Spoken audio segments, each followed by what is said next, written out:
What's up, YouTube fam? So today is actually a really freaking cool thing because we got another CR500. We're saving this one from complete destruction. That's right.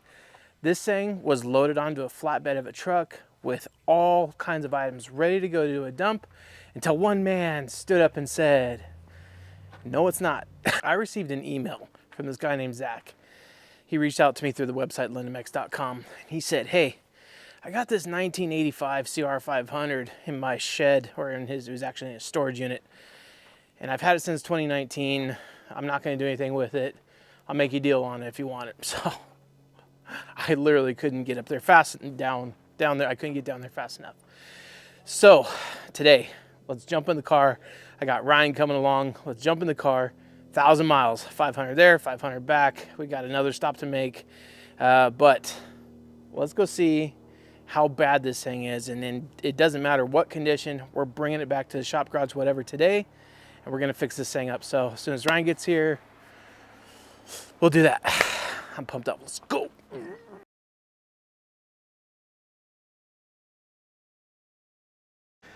All right, guys, so this has been a crazy day. We're supposed to leave at like 5, and then we ended up leaving at 8 and got a super late start to the day, and now it's dark already, which means nothing because light savings day? What is that called? Daylight savings. So, but mission accomplished. Guys, so what we got here, this is a 1985, that's right, this is the first one. This is a first water-cooled CR500 to hit production. And well, I got one.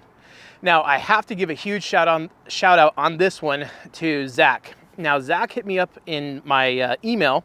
He went on to lendomex.com, found the contact me now button, and said, "Hey, I got this 1985 CR500. If you want it, you know, give me $1,500 and it's yours." And I literally jumped out of my skin and said, "Yep, let's make this happen." So here we are. And I'm stoked, but Ryan's behind the camera, guys. As you saw, we're road tripping. He picked up a YZ490 motor for your 490. Yep, so that's a spare motor because he's doing just disrespectful things with YZ490s. I'll just say that. We'll have videos on that later next year. So, guys, you know me. You know what I do. You know that 500s are just a thing of mine. It's not my only thing. It's one of my things. It's not. I mean, sure, I got other things, but the big bores is my thing. I love the things that have over 250 cc's. I like 250s too. But so the whole plan, guys, was actually to come here, start it up, or try to get it started. But this thing actually has a little bit of a wiring issue. Now, come on over here. I'm no stranger to wiring issues, but this thing apparently has like some sort of go-kart coil, or I don't even know. I just know that's not correct. That is very incorrect. All this wiring looks fine. CDI's up there, like that all looks fine, but this is wrong. This has enough Permatex on that reed block there. Not sure why you need that much at all. I don't even know what he was saying in there. Had to seal that up apparently. So the plan was though, is we're gonna get this thing started tonight. Check out this number plate. This is cool. Look at this number 8. You haven't seen numbers like that since early 2000s. Like that screams I was last registered in 2000, which it also says on the frame, last registered 2000. And guys, so that is not a fib. That is not a cap. That is absolutely the truth. Verified. This thing hasn't ran since 2000. Now, that is not a good thing. I'm not saying, dude, this is awesome. It hasn't ran in math 23 years. So it's not, no. What we need to do is we need to hit the road because we got 8 hours to drive back to Nevada and it's already dark, so it's gonna be a long night.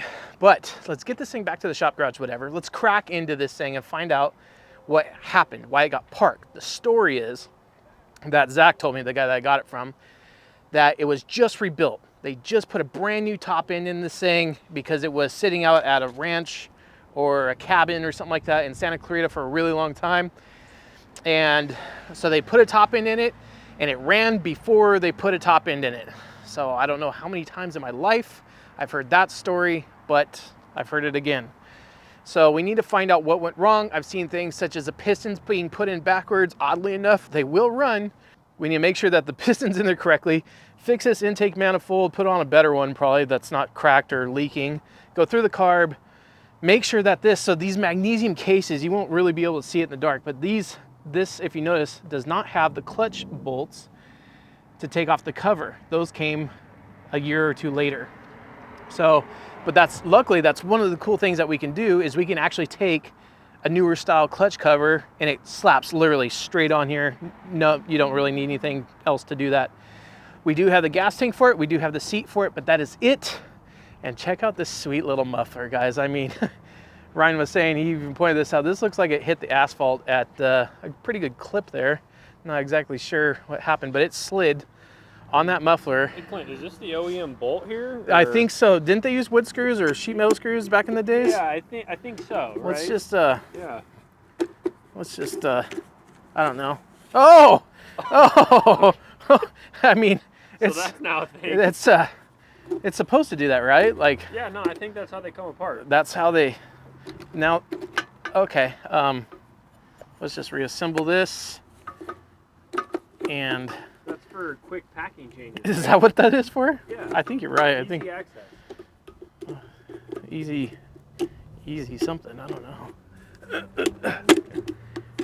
Installed. Time. Factory time. You guys know I was a factory mechanic, right? That's proof right there. You've seen it. That's how fast we changed mufflers on the 450. So anyways, needless to say, we got a lot of things to do. I got to get this thing back to shop garage, whatever. But let's see in this episode if we get this thing to pop over. I am 51.5% sure that we can get this thing. It all depends on the cylinder and how bad it is. But this thing, it's got compressions. So we'll hook up the compression gauge to it that we got from Tusk. We'll go through it. I'm excited. Let's go.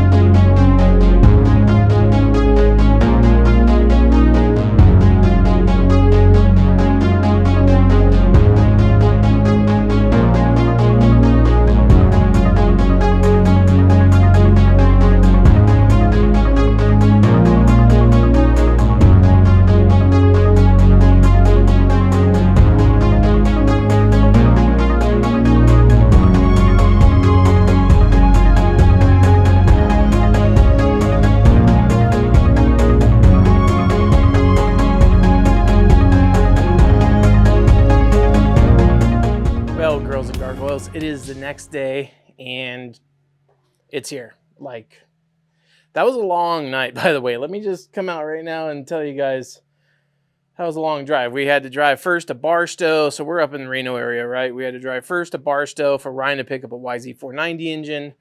Then we had to drop down to Glen Helen to pick up some forks for another project I got going on. Then we had to bolt up to Santa Clarita to pick up this thing. So, as I said last night, before we head home, you know, we're going to get back to the shop garage, whatever, today, see if we get this thing started. So that's exactly what the plan is today, is just to see how much. So this is the seat. I mean, look at just appreciate the craftsmanship. I mean, it's no guts seat cover, but not bad, not badly done at all. Some hieroglyphics on the bottom. I don't know. Don't know how to read those. So yes, the bike. So yes, the bike is missing a lot of the body. It's got the number plate though. I mean, check onto that. So that's something. But yeah, so we need to. Luckily, let me start that over again because I'm just all babbly. So luckily, it's not that hard to figure out why these aren't running, right? You need air, fuel, fire. And I stated last night on the video that it was only after they rebuilt it, they put it back together and it lost spark. So typically what that means to me is we got a pinch connection, some sort of wire trapped under something, or I don't know, like that's why it's here, right?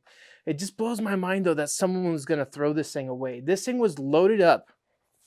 From what Zach was telling me, this thing was loaded up on the trailer or flatbed of a truck ready to go to the dump. And the guy asked him if he wanted it, and he was like, yeah. Yeah, and that was before these things, reemerged in popularity. This is back in 2019 where it's like, oh, you have an 85 CR 500? Cool. Yeah. So it wasn't like that big of a deal. So let's delve into this. That's that cap was, it was twisted on there tight, but it wasn't tight. I don't feel any fluids. So one of the things I was saying last night was the fact that these had magnesium cases. Actually, there was a lot. They used a lot of magnesium on these bikes. And maybe this coil is correct. It does say Tech Japan. Tech Japan. I don't know. Maybe this is the OEM coil. Either way, we can test this. But we're going to do it the old-fashioned way, where we pull a spark plug out. It could also be the CDI. Were the CDIs metal back then? Like, what I need to do is just slow down one thing at a time. We got a lot of Permatex sealant around the carburetor, and yeah, we're just, we gotta do some things for sure to make sure that this thing is ready to, oh my goodness, that boot, this is air boot. It's hard. That's lost some of the, don't know why, but we got a flywheel that came with it and a flywheel puller. Big ups on that, because you never know when you'll need another flywheel puller. I got a lot of them, so that's a score either way. It did come with an extra stator. They were trying to figure out what was going on with this. So we got a 2-wire stator. 2 wires. Okay, good. Yep. Same, but different. Don't know. This might have been OEM, and the aftermarket ones in there. They were chasing down the Spark Gremlin, right? They wanted to find out what the heck happened and what order chicken, egg came first. Let's pull this plug out. So supposedly, this thing has never ran since the top end was changed. So we should see a spark plug that has also never been burned, right? I mean, you would think, anyway. So a couple things come to mind. It could have a bad head gasket where it's just dumping water internally. That's one I'm not hoping for. This spark plug's definitely been fired on before, so they probably didn't replace a spark plug. Either way, let's put back in that coil. I see it was okay. This is the correct coil. Just, I don't know, just look weird to me. I'm gonna bring you guys in because we're a team here. We're gonna figure this out together. All right, welcome to the bike. Welcome to where we're at. So I'm gonna come on the other side. Actually, I'm gonna go to the other side. That sounds better. Okay, we got compression that's now freed up. It's got, I mean, this thing's sucking and blowing good. So I mean, it's definitely got it's got some compressions into it. So that's a good thing. We are running a BR8EG plug, which are fine. You could run BR8EGs, ES, any of those. It's fine. So I just saw that it's just different. Like I was expecting the coil to mount kind of how the CDI is mounted up here, but I do see that the coil kind of mounts like up against on that tab up there.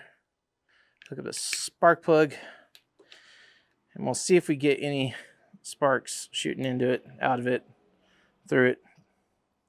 So after some fumbling, I decided I'm actually going to just take off the stator cover, and we're going to drive the stator with like a drill and check spark that way, just because it's easier to make sure you have the spark plug grounded while spinning it over. You know, when you kick it, it can move the spark plug and give you a false positive or whatever that means. The pickup does look a little far away. I'll show you guys what I'm talking about here.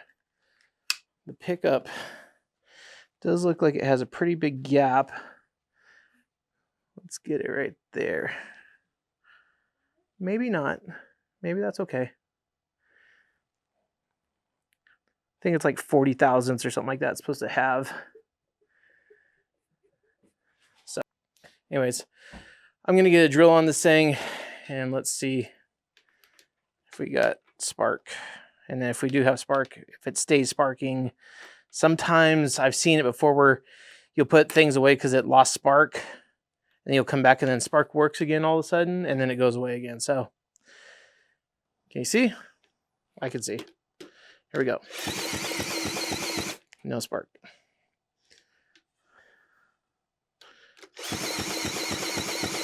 Nothing. All right, well, let's take off the stator down there. Let's take that off and see if there's any gunk or moisture or oil or missing the keyway. Let's see. Is this on even tight? Yep. Let's use the free flywheel puller it came with.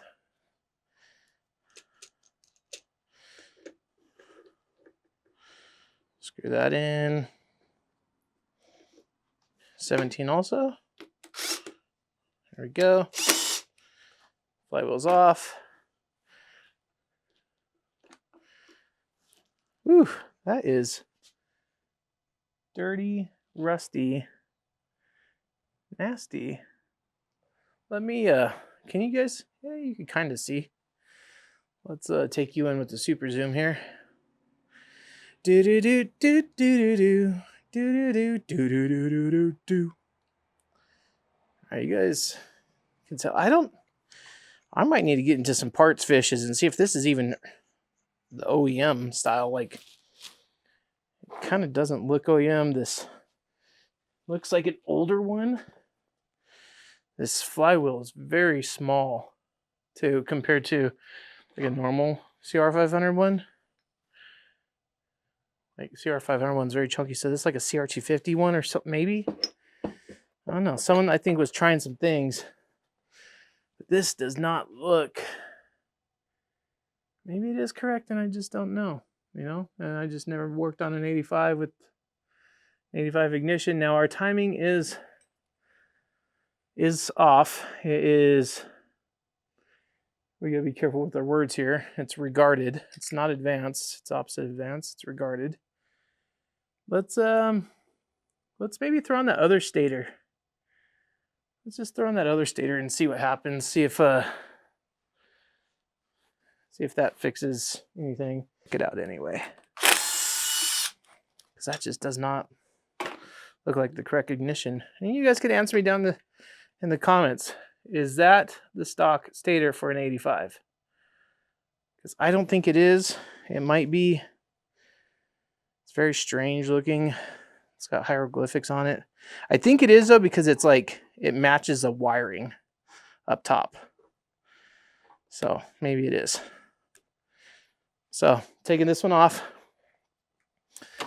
putting this one on. And I also have another stator from my 89, CR500. We could also try if this too doesn't work, and it could still be the stator. Okay, so we got the Woodruff key is on there.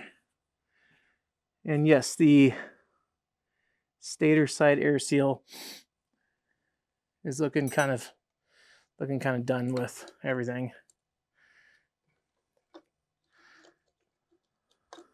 But that's fine. After we get this dialed in, I actually have another stator side seal. We could pop one on there and see if that's the issue. Thing about still no spark. All right, so now let's try. So this other coil that I got to put in here, it's looks cheap. I don't like it. It looks like it's maybe from, you know, Amazon or eBay or something like that. It just doesn't look like a quality component. So, but the fact that it came with it, I'll show you. fact that it came with it, yeah, don't laugh, guys. I heard that. The fact that it came with it, it leads me to believe that they tried it and they failed. This thing feels so light compared to the OEM one that I just took off. Like this feels like junk. Possibility, it could be the CDI too, which I do have another CDI from a newer bike that we can throw on there also if it's test the CDI. So we'll figure this out, guys. This is just some of the sleuthing that, you know, you gotta do sometimes.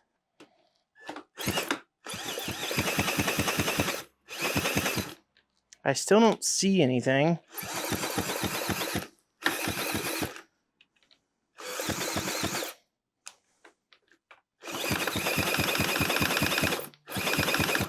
And I'm still not seeing any spark in here, guys. I know you can't really see too much, but I don't know, maybe our problem's up in the CDI. Maybe the CDI is just toasted. So I got what I know is a working coil and a working CDI from a newer CR500. Let's try those. I'm gonna get all the work done. I'll come back to you. Well, I would love to tell you guys that we're gonna fire it up right now, but can be further from the truth. It's late now. I started on this about 10 a.m. It's now past 10 p.m. and I had to throw in the towel. Let me explain before you guys click away or get more frustrated than I am right now. I had every intention, obviously, of getting this thing fired up on video tonight, starting it for the first time in over 20 years. Well, it's not happening on this episode, and I'll tell you why.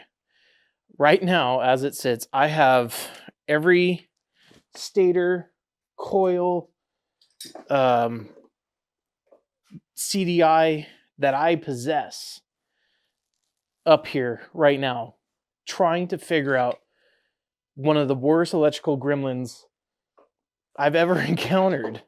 Let me give you some context here. So I got my multimeter out, right? Wonderful, beautiful Harbor Freight junk. Just leave it at that. Tested all my coils. All my coils came out the range you want is 3 to 5 ohms. And this is per, you know, what you want to see inside the owner's manual from Honda. I'm getting like 2 ohms on everything, even on bikes that currently run and ride with no issues at all. So I'm chalking it up to my multimeter is just bad. It's Harbor Freight, it's junk. So what does this mean? Well, it means that I can't definitively determine what the heck's going on here. I even so much as pulled the stator from my brand new race engine that Adam Millar did for me, that I've already test ran and runs fantastic. And I put the entire thing. This is a modern CDI. Okay, this is in here. Modern coils in here. Everything's grounded properly. All the powers ran to it properly. I still get no spark. Now, I also went over to the auto parts store and bought a pack. So you guys know I ain't capping here. I bought a pack. You can't. I'm sorry. The light is dim in here. It's a brand new box full of BR8ES plugs. That is one of said brand new plugs. Just to be sure, because I've seen it before. I've seen it before where you'll get a bad plug straight out of the box. It's fouled or it's just broken internally or whatever. Anyway, tried all the spark plugs that I own and the new ones. No change. I've tried everything except one thing. And if it's that one thing, I'm going to flip out. I have not yet cleaned the contact surface for where the coil grounds to the frame and the ground cable. There, you know, you do them both on the same bolt. That's the one thing I haven't done yet. But I'm at the point now where I got home with Ryan after picking this thing last night about 2 a.m. Got up bright and squirrely this morning about 6:30. So I'm running pretty low on sleep, and like I said, it's already after 10 and I got work tomorrow. I'm gonna get this video edited though tonight and get it uploaded so you guys can watch it tomorrow, Monday, today for you. Because I am just thoroughly out of ideas. The kill switch has been unplugged this whole time, so it's not a faulty kill switch. I've tried jumping the leads. I've tried doing everything, and I'm not getting any spark at all. It makes me wonder if the stator itself is not grounding to the engine. So that's my next video. We are going to get this thing, this rated G, family friendly. We're going to get this bike started though on the next episode for sure. I'm going to go through it this week. I pulled the intake manifold off. I discovered some damage inside that's got me a little worried. We'll cover that on the next video. Yes, it will ride. It is a brand new piston. I can confirm that by looking through the reads, but I think I spotted a crack in the sleeve of the cylinder. I'll actually put up a picture of that for you guys now. I tried to get a good photo of it, but it's on the exhaust side. The cylinder looks to be somewhere between 1 or a 0.150 overbore and possibly a 0.100 overbore. So there still is room on the sleeve. However, I see what appears to be some sort of like stress crack or fracture or something like that on the sleeve. So the cylinder is going to need to be resleeved, which is a total bummer. But we would have had to have encountered that gremlin anyway. Now it might just be a scratch or some sort of, I don't know, but I think it's a crack. But we need to pull this whole engine down, and it deserves the full rebuild. And I'm sorry that my attitude right now is just kind of down in the dumps, guys, because believe me, I fully intended on firing this thing up tonight, and it's just not going to happen. Not in this state right now. I got to figure out this electrical gremlin. It's bad. My thought process now, my idea here is someone threw a brand new top end in it because they couldn't get it started. And they thought to themselves, oh, it's just low on compression. I'm going to throw a piston in it, and then I'll be back off to the races. They threw a brand new piston in it, and it still didn't run. That's my theory, because nothing else makes sense at this point. I've undid everything that they've done as far as like trying different stators, working stators and coils and CDIs off of other CR500s I have here in the shop garage, whatever, and none of them work in any combination. 5 different coils I've tested, all test 2 ohms, or 2. I think the highest one I found was like a 2.8 or something like that, and but it still was no difference. And I put them immediately back on the 500 I took it off of. Bike fires up within 1 or 2 kicks, So we got a gremlin going on here, and the only thing that's making sense is it's not grounding somehow with all these different coils, stators, and CDIs that I've used. It's just not grounding to the frame.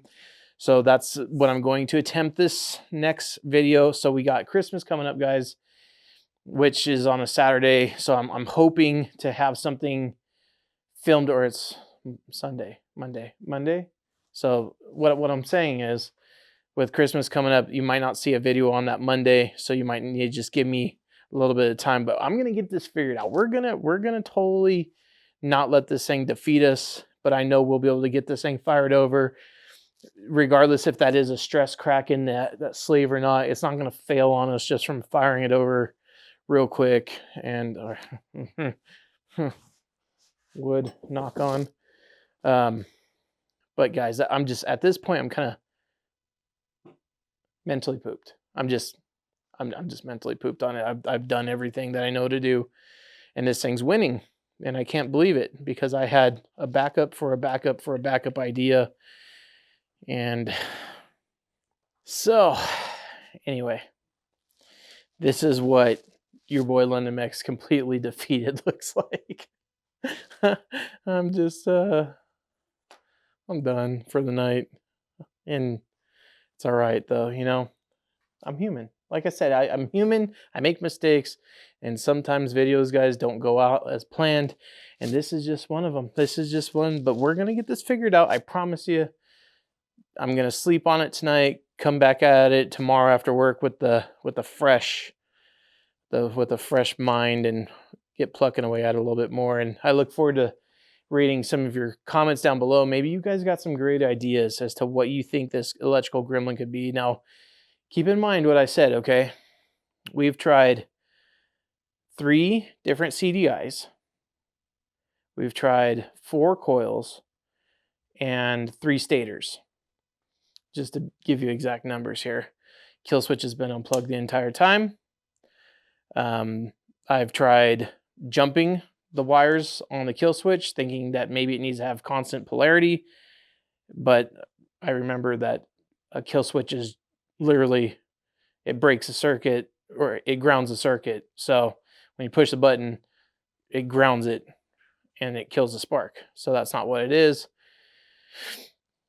I'm just up to, at this point, I have to go over all my grounds, the grounds behind the stator, clean all the contacts on the stator, you know, where it mounts against the engine, make sure that I'm getting continuity on my ground through the stator wire to the engine, and then trace that ground to the coil, make sure that the coil is grounding with the engine, and same thing with the CDI. The thing that's just absolutely killing me on this is this bike ran, well, obviously, right?